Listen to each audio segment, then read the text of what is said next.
శ్రోతలకు మనవి, మరిన్ని ఆత్మబోధ మరియు అచల సిద్ధాంతం, భగవద్గీత తెలుగు ప్రవచనముల కొరకు కింద ఉన్నటువంటి ఎర్ర కలర్ సబ్స్క్రైబ్ బటన్ను క్లిక్ చేయండి. అలాగే పక్క ఉన్నటువంటి గంట బటన్ను నొక్కండి. గురు బ్రహ్మ గురు విష్ణు గురుదేవో మహేశ్వర గురు సాక్షాత్ పరబ్రహ్మ తస్మై శ్రీ గురువే నమః. మనస్సు జడము అనటం ఎట్లా? అది సంచలనము కలిగి ఉంటుంది కదా. పోనీ చేతనము అని అందామా? అది స్వయముగా చలించలేదు.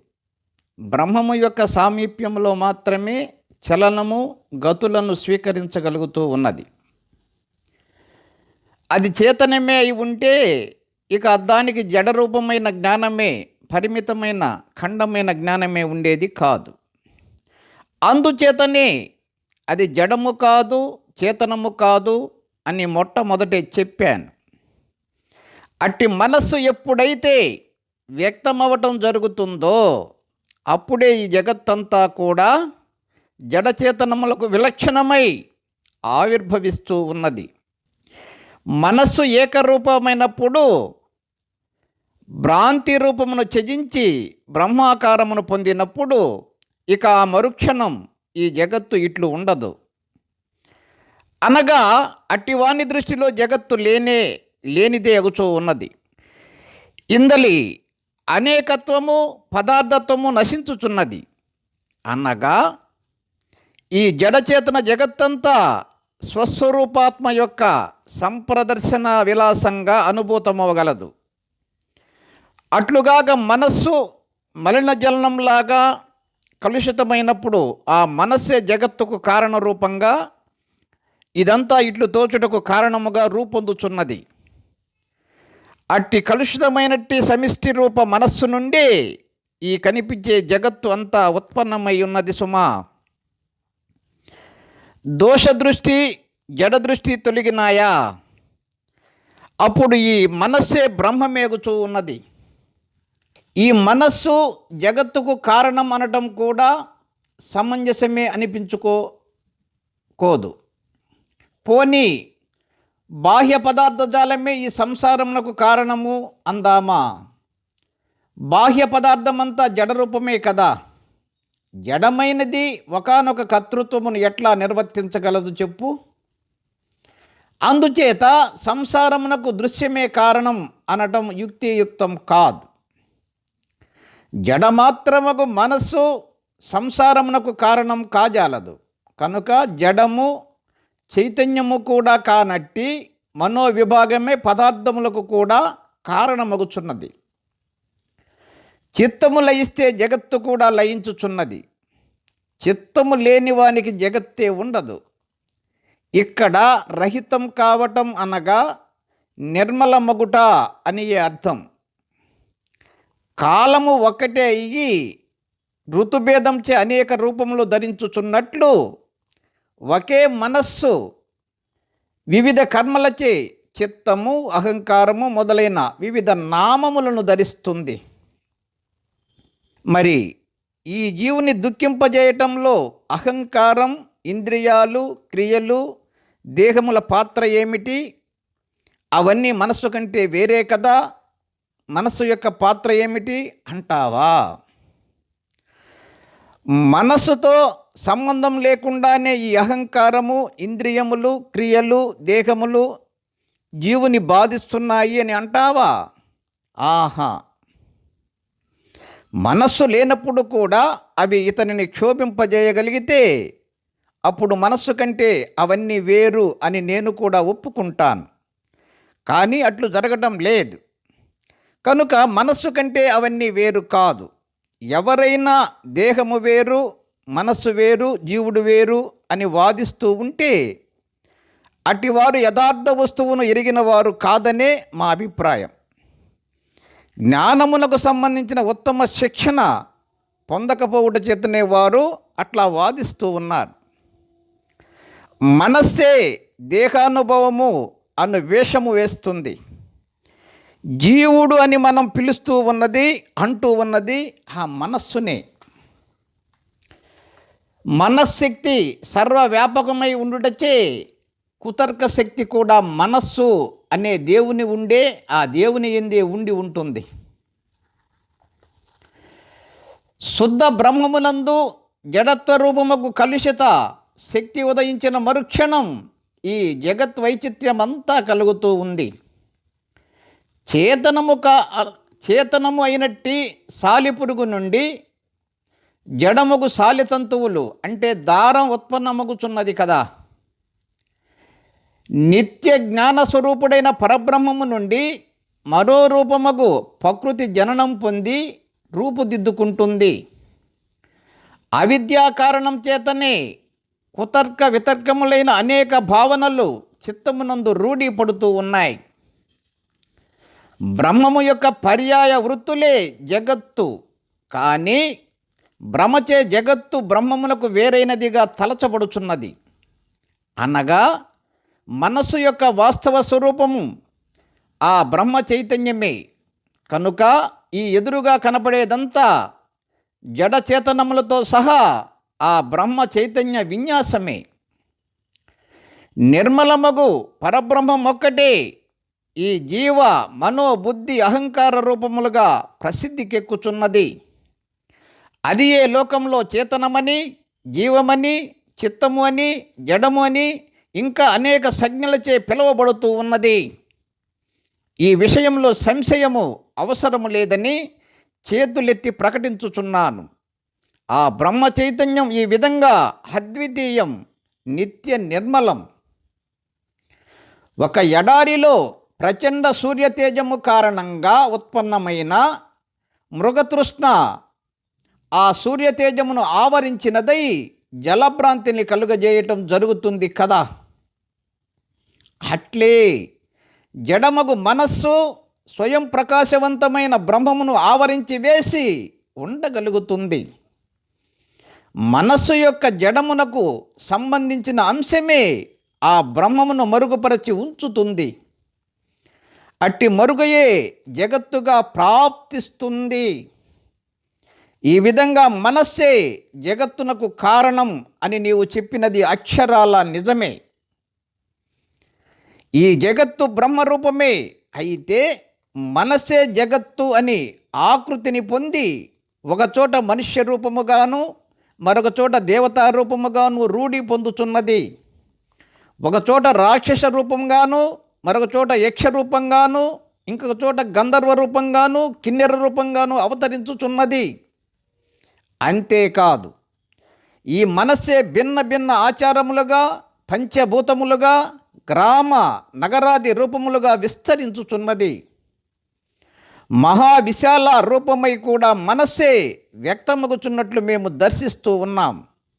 కాబట్టి ఓ సర్వజనులారా, మీరంతా ఈ మనస్సు గురించే బాగా విచారించండి. ఈ మనస్సు యొక్క శక్తి యుక్తులు, స్వభావ వైచిత్ర్యములు గ్రహించండి.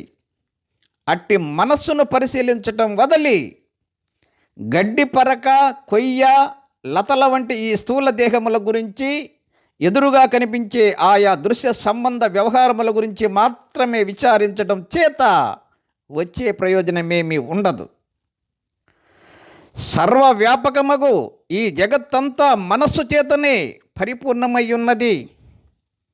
అట్టి ఆ మనస్సును శోధించినప్పుడు మాత్రమే ఈ కర్త కర్మల రూపము చక్కగా తెలియబడగలదు. కర్త కర్మల చమత్కారమంతా గ్రహించిన తరువాత ఇక ఆపై పరమాత్మయే శేషించుచున్నదని మా అనుభవమై ఉన్నది. అట్టి బ్రహ్మము సర్వ వస్తువులకు అతీతమై సర్వవ్యాపి అయి సర్వమునకు ఆశ్రయమై ఉన్నది. దాని కృపాతిశయం చేతనే ఈ మనస్సు లోకంలో పరుగిడగలగడం, పలు విధములుగా విజృంభించడం జరుగుతుంది కూడా. ఈ మనస్సు అనున్నది బ్రహ్మము యొక్క ఇచ్చ, ఆలోచన అనురూపమైన కర్మయేనని మేము ఎంచుచున్నాం. అట్టి మనస్సే దేహాదులకు కూడా కారణం. మనస్సే ఉత్పన్నమవుతుంది, అది ఏ విజృంభిస్తుంది, అది అన్ని వైపులా ప్రవర్తిస్తుంది, అది లయించుచున్నది, అంతేకాని బ్రహ్మము కాదు. ఎందుకంటావా? బ్రహ్మమునకు జనన మరణాదులు ఉత్పత్తి లయాలు లేవు. నాయనా, ఈ బ్రహ్మము విచారించబడిందా, ఇక మనస్సు స్వయంగానే లయించగలదని శాస్త్ర నిశ్చయం. మనస్సు లయించిన మరుక్షణం మోక్షం ప్రాప్తించగలదు, జన్మరహితము కాగలదు. భ్రమదాయకమైనట్టి మనస్సు అనబడే కర్మ క్షయించినప్పుడు ఈ జీవుడు ముక్తుడగుచున్నాడు. అట్టివాడు ఈ ప్రపంచంలో మరలా జన్మించుట లేదు. మరి ఈ మనస్సు అనబడినది ఎట్లా ఉత్పన్నమైనది? ఈ చిత్ర విచిత్రములైన జగన్నిర్మాణం చేసే విధంగా అది ఎట్లా ప్రవర్తిస్తుంది అని అంటావా? అది విశాలమైన 3 ఆకాశములు ఉన్నాయని ఇంతకు పూర్వమే చెప్పి ఉన్నాను. ఇప్పుడు మళ్ళీ చెప్పుచున్నాను. అవి 1 భూతాకాశము, 2 చిత్తాకాశము, 3 చిదాకాశము. సర్వసామాన్యములైన ఈ 3 వాటి వాటి కార్యములందు సువ్యవ్యస్తములై ఉన్నాయి. ఈ మూడిటికి శుద్ధ చిత్శక్తి చేతనే ఆ బ్రహ్మస్థితి చేతనే లభించుచున్నది. బాహ్య జగత్తునకు అంటక అంతటికీ సాక్షి అయి ఉంటుంది. ఆ చిదాకాశము అనేది బాహ్య జగత్తునకు అంటక అంతటికీ సాక్షి అయి ఉంటుంది. అది ఈ బుద్ధి, మనస్సు మొదలైనవి ఉండుటకు లేకుండుటకు కూడా సాక్షిభూతమై ఈ సర్వభూతములందు ఏకస్థమై సర్వమునందు వ్యాపించి ఉంటున్నది. ఇక 2 చిత్తాకాశము, ఇది జీవులందరి వ్యవహారములకు ఇదే హేతువు కదా. అందుకే దీనిని సర్వహితము, సర్వజనులకు హితమైనది అని కూడా అంటూ ఉంటారు. కార్యకారణములన్నింటికీ ఇదే మూలమై ఉన్నది. అందుచేత సర్వశ్రేష్టమై ఉంది. ఇది జగద్వ్యాపకమై వికల్ప రూపమై ఉంటుంది. ఇక 3 భూతాకాశము, ఇది భౌతికమైన కంటికి కనబడుచున్నది. ఇది 10 దిక్కులలోనూ వ్యాపించి విశాలమైన దేహము కలదై ఉంటుంది. ఇది వాయువు యొక్క, సూర్యుని యొక్క, మేఘము యొక్క విశాల రూపమై వెలయుచున్నది. భూతాకాశ చిత్తాకాశములు 2 ఆ చిదాకాశము నుండే ఉత్పన్నమవుతూ ఉన్నాయి. పగలు జరుగుతున్న కార్యములన్నింటికీ పగలే కారణమగుచున్నట్లు ఆ బ్రహ్మమే అన్నిటికీ కారణమగుచున్నది. నేను జడస్వరూపుడను, నేను జడ స్వభావుడను అనునట్టి ఆ చిద్వస్తువు యొక్క మరిన నిశ్చయమే మనస్సు. దీని వలననే ఈ ఆకాశాదులు ఉత్పన్నమవుతూ ఉన్నాయి. అయితే ఇక్కడ నీవు ఒక్క ముఖ్యమైన విషయం గమనించాలి. అదేమిటంటే, బ్రహ్మతత్వము ఎరుగనట్టి వానికి ఉపదేశించటం కోసమే ఈ 3 ఆకాశాలు కల్పించబడుతూ ఉన్నాయి. జ్ఞాని యొక్క దృష్టికి మాత్రం ఈ 3 విభాగములతో పని లేనే లేదు. ఎందుకంటే పరమమగు పరబ్రహ్మమొక్కటే అంతటా నిండి ఉన్నది. అంతయు తానే వెలయుచున్నది. భూత భవిష్యత్ వర్తమాన కాలములందు అది ఏకరసమై నిత్యమై కాలము అనే కల్పనయే లేనిదై ప్రకాశించుచున్నది. జ్ఞానప్రాప్తి కలుగనంత వరకు నీకు ఈ 3 ఆకాశముల కల్పన ఉండనే ఉంటుంది. సర్వకల్పనలు నశించే వరకు, జ్ఞానోదయం అయ్యే వరకు ఇట్టి ఉపదేశములు అవసరమే అవుతూ ఉన్నాయి. నీవు కూడా జ్ఞానోదయం అయ్యే వరకు ఈ విభాగమంతా పరిశీలిస్తూ ఉండు. మాయా కళంకితమైన ఆ బ్రహ్మము నుండి చిత్తాకాశము, భూతాకాశము ఉత్పన్నమవుతూనే ఉంటున్నాయి. ఆహా, ఏమి విచిత్రమో చూచావా? మాయావ్యస్థితమైనట్టి బ్రహ్మమే చిత్తత్వము అంటే చిత్తము అను స్వభావమును పొంది ఆ మలిన రూప సంశయమంతా జగత్తు రూపమునగాంచుచున్నది. వివిధ కల్పనలతో కూడినదై త్రిలోకములు అను ఇంద్రజాలమును నిర్మించుకొనుచున్నది. ఇది ముత్యపు చిప్పయే కదా. ఇందు వెండి ఉండటానికి అవకాశం ఎక్కడా? అను జ్ఞానము లేనివాడు ఆ ముత్యపు చిప్ప యందు వెండినే చూస్తూ ఉంటాడు. అజ్ఞానికి మాత్రమే బ్రహ్మమునందు మలిన రూపముగు చిత్తము యొక్క అనుభవం కలగటం జరుగుతుంది.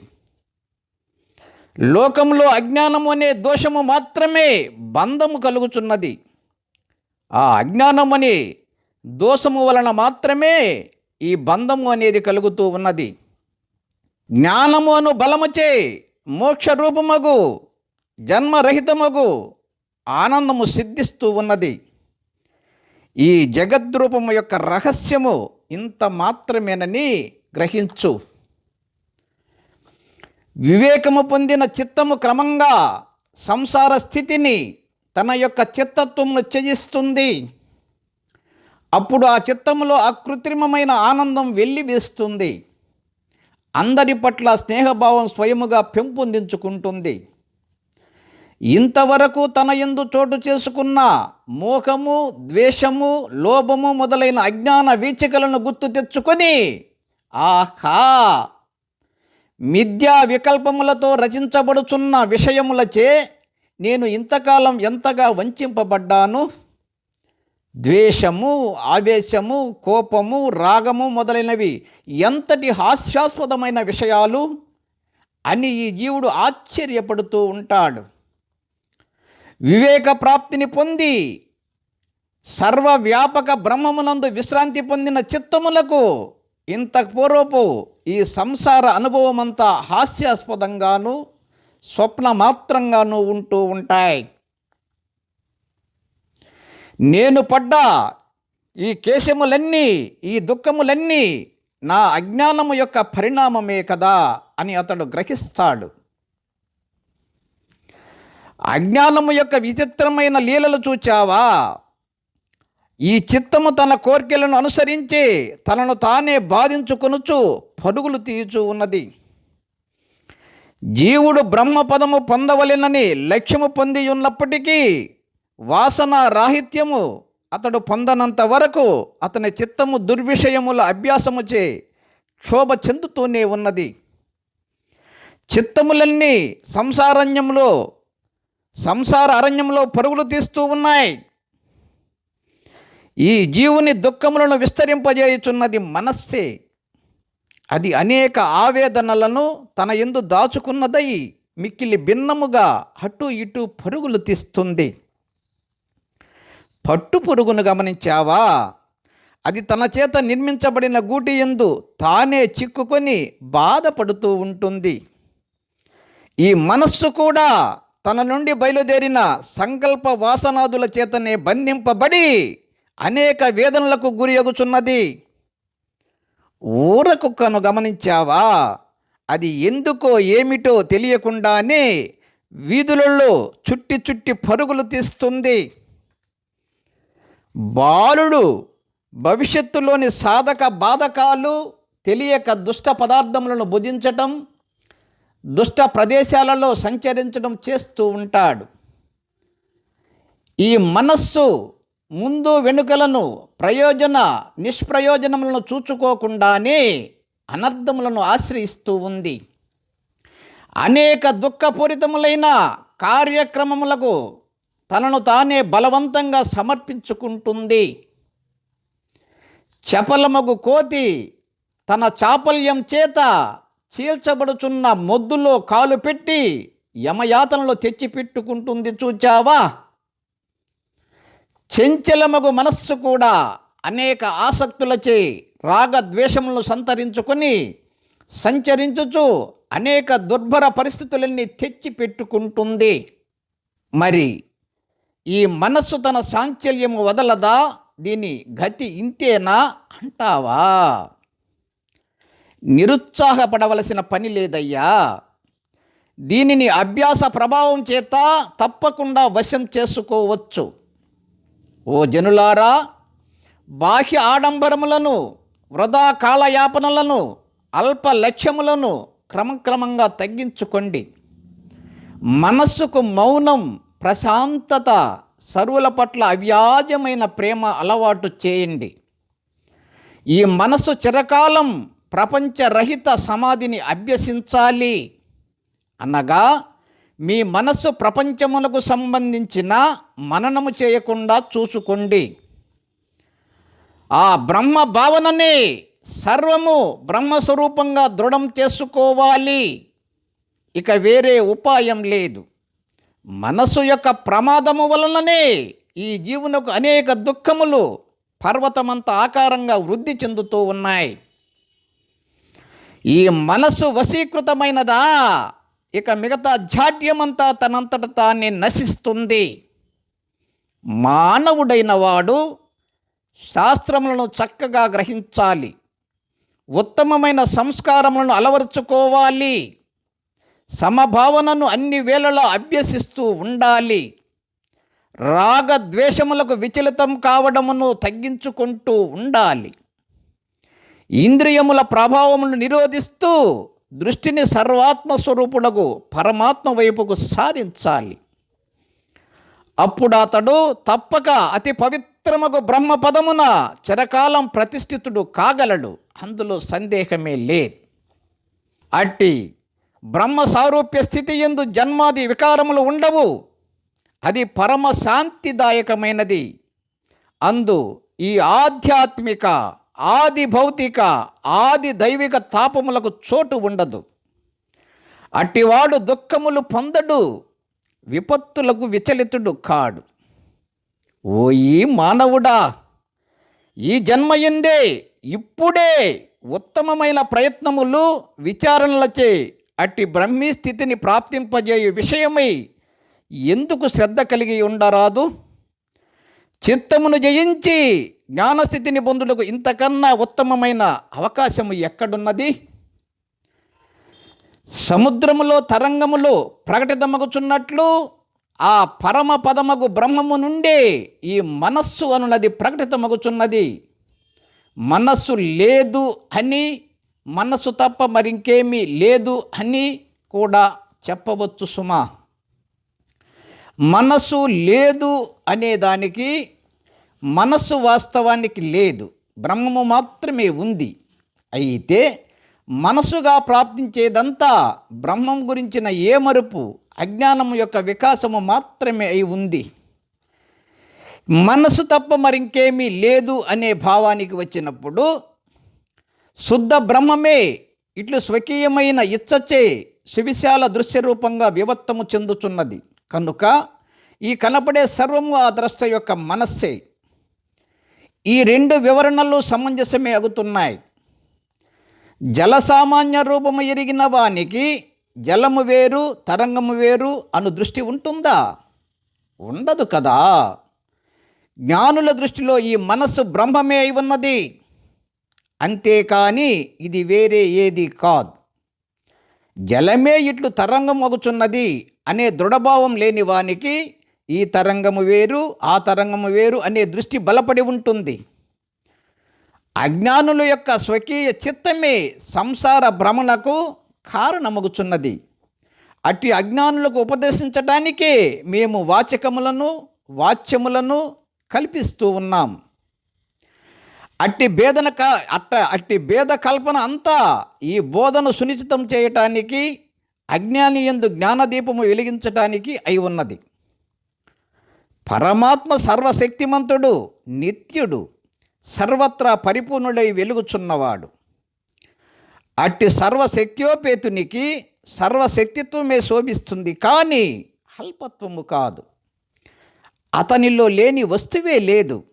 సర్వవ్యాపియగు అతడు తన యొక్క సర్వశక్తిత్వము అంతటా క్రియారూపమున ప్రకటితం చేస్తూ ఉన్నాడు. అతడు ప్రతి జీవుని యందు ఉండి ఉన్నాడు. ప్రతి జీవుడు అతని కంటే వేరు కాదు. ఈ బ్రహ్మము యొక్క చేతన శక్తి సర్వవిధ ప్రాణులందు కలదు. అదే వాయువునందు చలనశక్తిగాను, బల్లయందు కఠిన శక్తిగాను, జలమునందు ద్రవశక్తిగాను, అగ్నియందు ప్రకాశశక్తిగాను, ఆకాశమందు శూన్యశక్తిగాను, సంసార స్థితి యందు వ్యవహార యోగత్వ శక్తిగాను గాంచబడుతూ ఉన్నది. ఈ విధంగా ఆ బ్రహ్మము యొక్క శక్తులన్నీ దశ దిశలా వ్యాపించి ఉన్నాయి. నాశనవంతములకు పదార్థమునందలి నశింపజేసే శక్తి ఇదే. దుఃఖితులైన వారిలోని శోకశక్తి, ప్రసన్నులందలి ఆనందానుభవ శక్తి, సృష్ట్యాదీందలి ప్రళయమునందలి ఉత్పత్తి వినాశక శక్తి ఆ బ్రహ్మమే అయి ఉన్నది. సర్వ పదార్థముల యొక్క బీజము ఆ బ్రహ్మమే. ఒక బీజములో భవిష్యత్తు వృక్షము, ఆ వృక్షము యొక్క ఆకులు, పూలు, కాయలు, కొమ్మలు ఇదంతా సంస్కార రూపముల దాగి ఉన్నది కదా. వృక్షము యొక్క ధర్మములన్నీ ఒకప్పటి విత్తుకు వేరైనవి కావు. ఈ జగత్తు, ఇందలి శుభ అశుభ వ్యవహారములు ఇవన్నీ బ్రహ్మమునందే ఉండి ఉన్నాయి. అట్లే చిత్తము జడముల మధ్య ఉన్నట్టి ఈ జీవుడు అనబడుచున్న చిదాభాసుడు, ఆ చిదాభాసుడు కూడా సాక్షి అంటే ఆ పరిపూర్ణము యొక్క ప్రకటనయే. అట్టి సాక్షి చైతన్యమే స్వరూపముగా కలిగి అతడు బ్రహ్మమునందే స్థితి కలిగి ఉన్నాడు. నేను జీవుడను అను భావన చేయటం బ్రహ్మము యొక్క ఒకానొక స్వభావమే అయి ఉన్నది. ఇక ఈ దృశ్య ప్రపంచం విషయానికి వస్తే ఇందలి పదార్థములన్నీ మాయతో కూడుకొనినట్టి ఆ బ్రహ్మము యొక్క వివర్తమే. ఇవన్నీ కూడా శుద్ధ చైతన్య రూపములే అయి ఉన్నాయి. కనుక ఈ జగత్తు, ఇందలి నేను అను భావన చేస్తున్న జీవత్వము ఇదంతా ఆ పరిపూర్ణ బ్రహ్మమే అనే దృష్టితో చూడాలి. చిత్తు లేక ఎరుక శరీరముగా కలిగి ఉన్న ఆ పరమాత్మయే మహత్తరమైన శరీరము కలిగి ఉన్నవాడై ఈ నేను, నీవు, జగత్తు మొదలైన సర్వ వ్యవహారములతో కూడుకొని సదా ప్రకాశించుతూనే ఉన్నాడు. మనస్సు అంటే ఏమిటి? మనన శక్తిని కలిగి ఉన్నప్పటి చైతన్యమే మనస్సు అనే శబ్దంతో పిలువబడుతుంది. జలమును ఒడ్డున ఉండి చూస్తున్న వానికి ఇది జలము, ఇవి వేరు వేరు తరంగములు, ఇవి అలలు అను బుద్ధి కలుగుచున్నట్లు ఈ జీవుడు మనస్సు అనేవి ప్రతిభాసా రూపమున ఆత్మ ఎందే ఉండి ఉంటున్నాయి. ఆ బ్రహ్మము నుండే మనన రూపముకు మనస్సు ఆవిర్భవిస్తుంది అనుటలో సందేహం ఏమిటో చెప్పు. ఈ సమస్తము బ్రహ్మము యొక్క శక్తియే. కనుక ఈ బ్రహ్మాండమంతటిని బ్రహ్మస్వరూపముగానే దర్శించు. ఇక అది, ఇది, నేను ఇత్యాది భిన్న విభజన అంతా ప్రతిభాసా వశం చేతనే ఉత్పన్నమవుతూ ఉన్నది. ఒక దృష్టాంతం విను. ఒకచోట ప్రశాంత జలముతో కూడిన ఒక నది ఉన్నది. అందలి జలంలో విశాలమైన ఆకాశం ప్రతిబింబిస్తుంది. ఇప్పుడు నక్షత్రములు ప్రతిబింబిస్తున్న విభాగంలోని జలము, చంద్రుడు ప్రతిబింబిస్తున్న విభాగంలోని జలము వేరువేరా? ఏది ఎట్లు ప్రతిబింబిస్తున్నా జలమంతా ఒకటే అయి ఉన్నది కదా. అలాగే అద్వితీయ బ్రహ్మమునందే ఈ సమస్తము ప్రతిబింబిస్తుంది. వేరు వేరు సంస్కారములతో కూడిన ఈ వేరు బాహ్య అభ్యంతర చిత్తరూపంలో ధరిస్తున్నది ఒకే పరబ్రహ్మము. నిప్పుకు నిప్పు రవ్వలు లాగా ఆ బ్రహ్మము యొక్క చిత్శక్తి ఎందు ప్రకటితమగుచున్న కిరణ పుంజములమే మనమంతా. అన్ని అగ్ని కణములు అగ్ని అయి ఉన్నట్లు మనమంతా బ్రహ్మమే అయి ఉన్నాం. దేశ కాలానుగుణంగా భూమి యందు ధాన్యశక్తి ప్రకటితమవుతూ ఉంటుంది కదా. అట్లాగే పరమాత్మ కూడా దేశ కాలములను అనుసరించి వ్యవస్థితమగుచున్న ఫలరూపంగా ఈ నీవు, నేను, దృశ్యము మొదలైన రూపములలో కనబడి ఆయా శక్తులను వ్యక్తమనొచ్చుతూ ఉంటాడు. అయితే ప్రతిభాసగా కనిపిస్తున్నది యథార్థముగా ఉన్నదవుతుందా? ప్రతిభాసితం కారణంగా ఎండమావులలో జలం కనిపిస్తుంది కనుక అట్లు కనిపించడానికి కారణం అందలి జలమే అని అనగలమా? అక్కడ వాస్తవమైన జలము లేనే లేదు కదా. ఇక అది కారణమవడం ఏమిటి? దృశ్యము ఉండుట చేతనే దృష్టి ఉంటున్నది అనున్నది సమంజసం కాదు. లేక అది పరిపూర్ణమైన అవగాహన కాదు. ఇక పరమార్థ దృష్టితో చూస్తే ఎవరు దేనిని కాంచుటలేదు.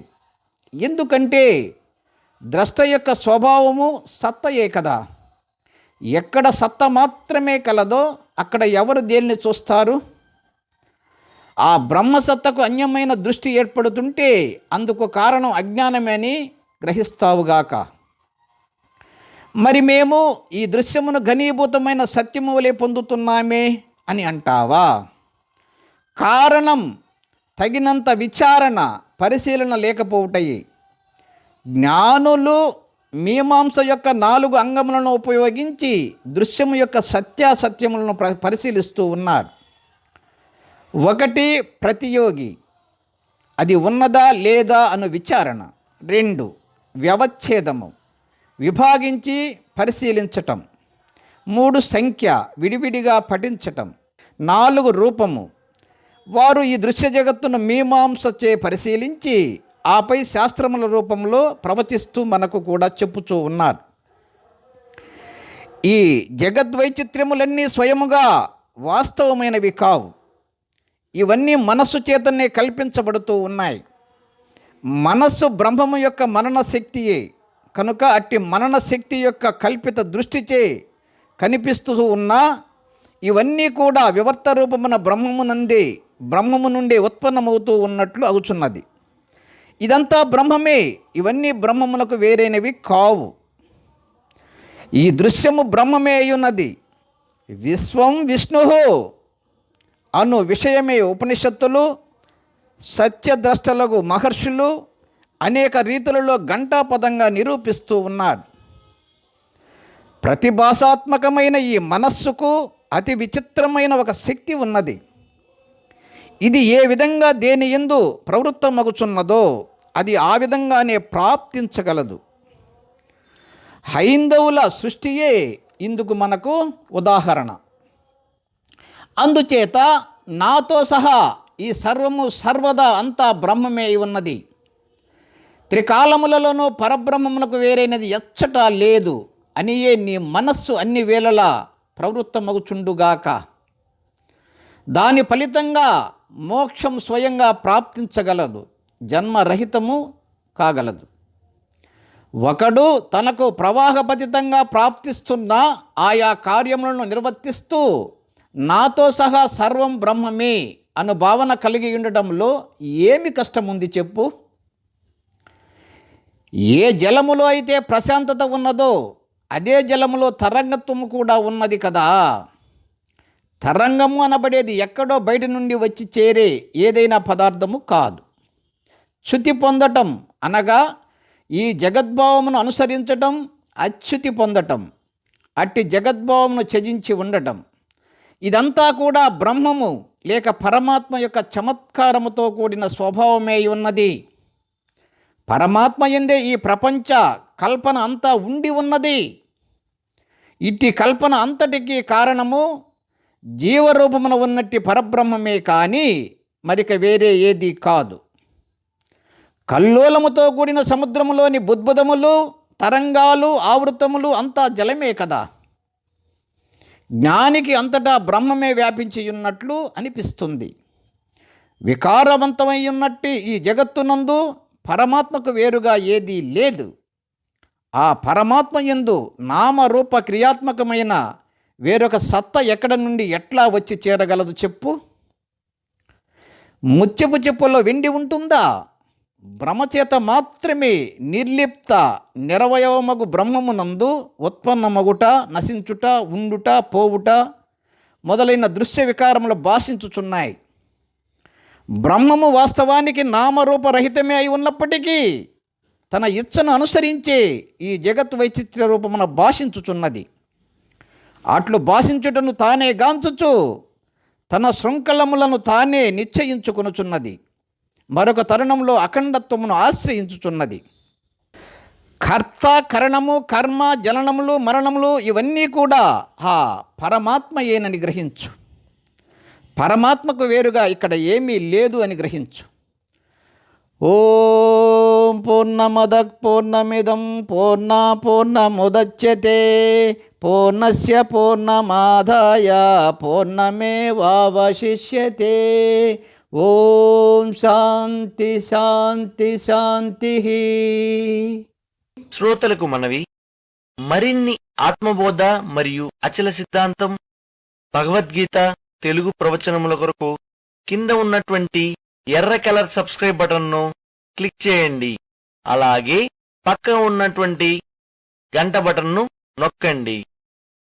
అలాగే ఇక్కడ ఉన్నటువంటి లైక్ బటన్ను నొక్కండి మరియు షేర్ చేయండి. ఈ అచల బోధ గురించి మీ అభిప్రాయాలను కింద ఉన్నటువంటి కామెంట్ బాక్స్ లో కామెంట్ చేసి మాకు మీరు తెలుపగలరు.